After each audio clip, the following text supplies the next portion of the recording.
우리 삶을 움직이는 뉴스, 중심 잡힌 시선으로 전하겠습니다. 황보선의 출발 새아침. 방출세 사업을 시작합니다. 자, 전 세계 곳곳의 다양한 이슈를 짚어보는 새 시방 코너입니다. 문희정 국제시사평론가와 함께하겠습니다. 평론가님 안녕하십니까? 네, 안녕하세요. 음질 참 좋습니다. 네. 이번에도. 예. 자, 도쿄올림픽 오늘 얘기 나누셔야 되죠. 네네. 이제 폐막했는데 여러모로 사실 좀 비판의 목소리가 좀 많이 나왔었는데 뭐 경기 운영이라든지 또 뭐 코로나 감염도 굉장히 심각해졌었고요. 네, 그렇습니다. 우선 1년이나 연기된 올림픽이었고 또 연일 30도가 훨씬 넘는 폭염 속에서 기권자와 또 쓰러진 선수들이 속출했는데요. 게다가 선수촌의 골판지 침대와 턱없이 부족했던 음식, 또 텔레비전과 냉장고도 제대로 구비되지 않았고 오수 뒤범벅이었던 트라이애슬론 경기장 등 정말 여러모로 최악의 올림픽으로 기록될 것 같습니다. 다행히 선수촌 내에서의 코로나19 대규모 감염 사태는 발생하지 않았다면서 무관성을 주장하고 있지만 말씀하신 것처럼 올림픽 기간 중에 도쿄에서만 하루에 5천 명 정도의 신규 확진자가 발생을 했고요. 또 일본 전역에서는 연일 최대 15,000명의 감염자가 나오면서 현재 일본에는 도쿄 등 6개 지역에는 긴급사태, 홋카이도 등 13개 도시에는 그 아래 단계인 중점 조치가 발령된 상황입니다. 또 일본 정부가 자신해왔던 백신 접종 역시 물량 부족으로 접종률도 상당히 미미했던 데다가 선수들이나 시민들에 대한 방역도 실패했다는 얘기가 나오고 있고요. 또 지금은 경미한 환자는 아예 병원에 오지 말라고 일본 정부가 공식적으로 얘기를 할 정도로 의료 시스템 붕괴 수준의 보건 위기를 겪고 있는 것으로 알려졌습니다. 네, 그렇군요. 도쿄올림픽 관련해서 외신들 사실 호평도 좀 많았었죠. 혹평이요. 호평이 아니고. 네. 그렇습니다. 예. 그러니까 이번 일본 도쿄올림픽을 보도하는 외신들의 행태가요. 왜 예전에는 항상 뭐 선수들이 썼던 다양한 스포츠 드라마라든지 또 그 개최국의 인상 깊었던 점들을 많이 부각하는 보도들이 주로 나왔었잖아요. 네. 그런데 확실히 이번에는 그 결이 많이 달라졌습니다. 이 미국 뉴욕타임즈는 금메달을 딴 선수들조차 빨리 집에 돌아가고 싶어 할 만큼 화려함은 없고 근심은 가득한 올림픽이었다. 그리고 월스트리트 저널도 개최국은 외국인 관광 증가와 티켓 판매 없이 수십억 달러를 잃었고 올림픽 기간 델타 변이로 팬데믹이 매일 악화했다. AP통신도 영원히 기록될 가장 이상한 올림픽이 막을 내렸다. 이렇게 전했습니다. 이 로이터 통신은 전례 없는 이벤트가 예상대로 이상하게 끝났다고 지적을 했고요. 영국 방송인 BBC 역시 현대사에서 가장 논쟁적인 스포츠 행사 중 하나라면서 의심할 여지 없이 17일간 펼쳐진 스포츠 드라마와 상관없이 이번 올림픽은 언제까지나 코로나 올림픽이 될 것이라고 평가를 했습니다. 자, 일본 언론들 좀 살펴보겠습니다.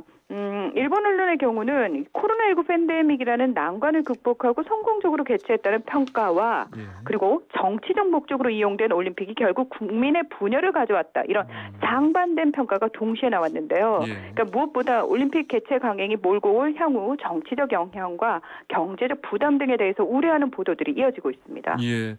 자, 어쨌든 뭐 폐막식도 그랬고 무관중으로 더 했지 않습니까? 그렇죠. 아무래도 이제 비용이 굉장히 지금 역대 올림픽 중에 최대다. 이런 얘기가 들리던데 맞습니까? 네, 맞습니다. 사실 도쿄올림픽 개최 여부를 놓고 갑론을박이 이어질 때부터 일본 입장에서는 올림픽을 개최해도 또 취소를 해도 엄청난 비용 손실이 있을 수밖에 없을 것이라는 얘기가 많았는데요.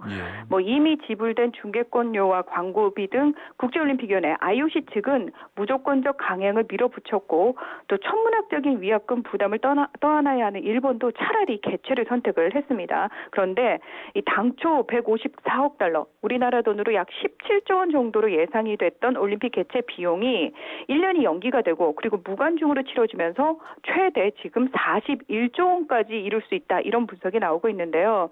이 금액이 어느 정도 수준이냐면 지난 2016년 브라질 리우 올림픽의 2배 수준이고요. 그리고 역대 동계와 하계 올림픽을 통틀어서 최고 수준이라고 합니다. 근데 원래 그 개최국은 티켓 판매라든지 관광객으로 인한 부가 수익을 통해서 올림픽 비용을 보전을 하는 시스템이거든요. 예.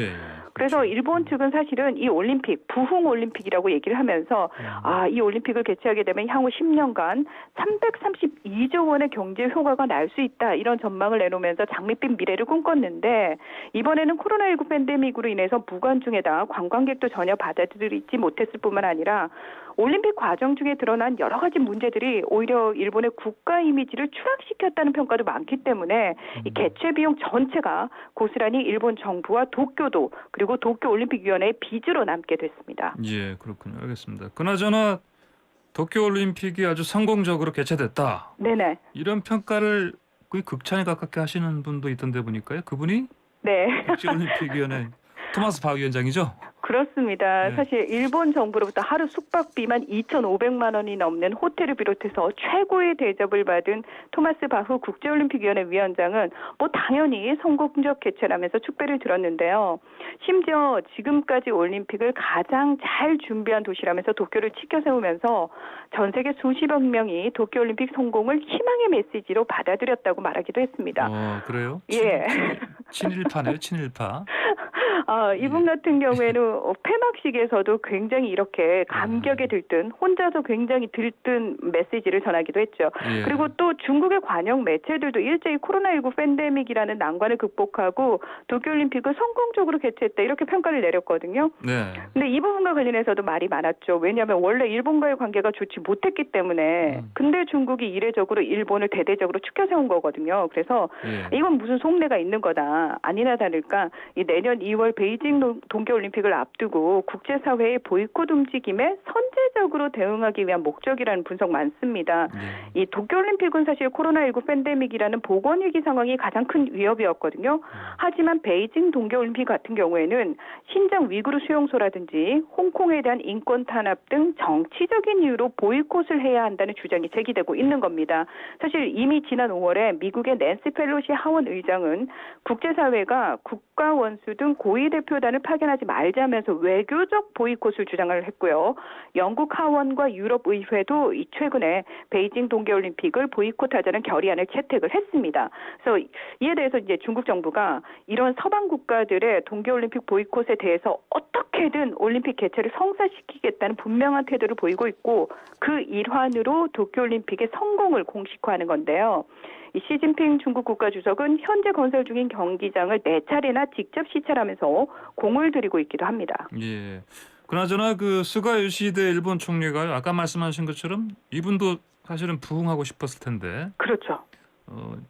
지지율이 역대 최저로 떨어졌다고요. 맞습니다. 일본 내부적으로는 이 올림픽 개최 반대 여론이 굉장히 높은 상황이지 않았습니까? 그래서 스가 총리가 무리하게 올림픽을 강행했다. 이런 비판이 올림픽 기간 내내에도 제기가 됐었는데 일본은 종합 3위로 역대 최고 성적을 거뒀지만 스가 내각 지지율은 역대 최저 수준인 28%를 기록했습니다. 이 올림픽의 성공적 개최를 자신의 지지율로 연결시키려던 스가 총리의 의도 결과적으로 실패로 끝났는데요. 하지만 자민당 내 파벌들이 대체로 스가 총리의 연임을 지지하고 있어서 이변이 없는 한 자민당 총재와 총리 연임 가능성은 높습니다. 하지만 이 올림픽 강행과 코로나19의 대규모 확산은 일본 사회 내 불신과 분열로 이어졌다는 비판이 많이 나오고 있기 때문에 올 가을로 예정된 주미연 선거에서 스가 총리로는 자민당이 승리하기 어렵지 않겠느냐 이런 전망도 나오고 있는 상황입니다. 예, 그렇군요. 또 이제 그나저나 이번에 도쿄올림픽 기간에 특이한 일도 있었는데, 네네. 그 망명한 선수 있지 않습니까? 벨라루스 선수였죠? 네, 그렇습니다. 지난 1일에 벨라루스의 육상 선수인 크리스티나 치마노우스카야가 벨라루스 국가올림픽위원회가 자신을 강제 귀국시키려 한다면서 IOC에 도움을 요청하는 사건이 발생을 했는데요.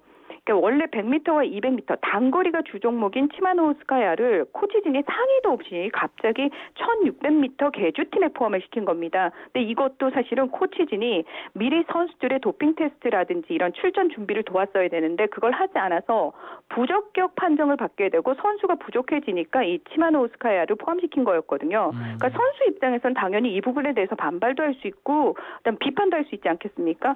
네, 소셜 미디어에 올렸는데 문제는 이 벨라루스 그 현지 내에서 이 선수에 대한 비판이 굉장히 높아졌던 겁니다. 그러면서 강제 귀국 명령이 떨어졌는데요. 치마노우스카야는 자신이 귀국하면은 반드시 체포될 것이다. 유럽 국가로 좀 망명하고 싶다라는 뜻을 밝혔고 결국은 폴란드가 그 망명을 받아줬는데요. 옆 나라죠? 예, 벨라루스. 그렇습니다. 예, 예. 현재 IOC도 이 정식 조사에 착수한 상태로 벨라루스 올림픽위원회에 이번 사건에 대한 보고서를 제출해달라고 요청을 했고요. 그리고 이번 사건과 관련된 벨라루스 대표팀 코치 2명의 올림픽 참가 자격을 박탈한 상태입니다. 그렇군요. 알겠습니다. 또 그리고 그 흑인 선수 세계 최저 여왕으로 불린 그 네네. 미국 선수죠. 시몬 바일스가 그 기권을 계속 여러 번 했죠. 경기들을. 네, 그렇습니다. 이번 대회에서 사실 6관왕을 하면서 체조 종목을 석권할 것으로 예상됐던 미국 체조 대표팀의 시몬 바이스 선수는 뭐 현존하는 최고의 체조 선수라는 평가를 받아왔는데요. 예. 그런데 단체전 경기에서 자신의 주 종목인 도마에서 저조한 점수를 받은 후에 2단 평행봉과 평균대, 마루운동 등 단체전 3종목을 뛰지 않고 기권해버렸습니다. 그러니까 심지어 개인 종합 결선과 도마, 2단 평행봉, 마루운동 등 개인 종목별 결선 5개 종목 중에서 4개도 포기를 해서 많은 이들의 우려를 자아냈는데요. 바이스는 그 소셜미디어에 온 세상의 무게가 내 어깨에 놓인 기분이다. 압박감에 영향을 받지 않으려고 하지만 때로는 힘들다면서 심정을 토로하기도 했습니다. 예. 그러니까 신체적 부상이 아닌 정신적인 문제로 기권을 한 데다가 예. 워낙 뛰어난 선수였기 때문에 관심이 더 집중될 수밖에 없었는데요. 이후 각계각층에서 이 선수도 사람이다라는 위로와 격려가 쏟아졌고 또 이제부터는 좀 선수들을 바라보는 사람들이 인식이 변화해야 되지 않겠느냐. 그리고 더불어서 정신 건강에 대한 프로그램도 훈련 속에 포함돼야 한다는 반성의 목소리도 많이 나오는 계기가 되기도 했습니다. 네, 알겠습니다. 평론가님 오늘 말씀 여기까지 듣겠습니다. 잘 들었습니다. 감사합니다. 네, 고맙습니다. 네, 지금까지 문희정 국제시사평론가였습니다.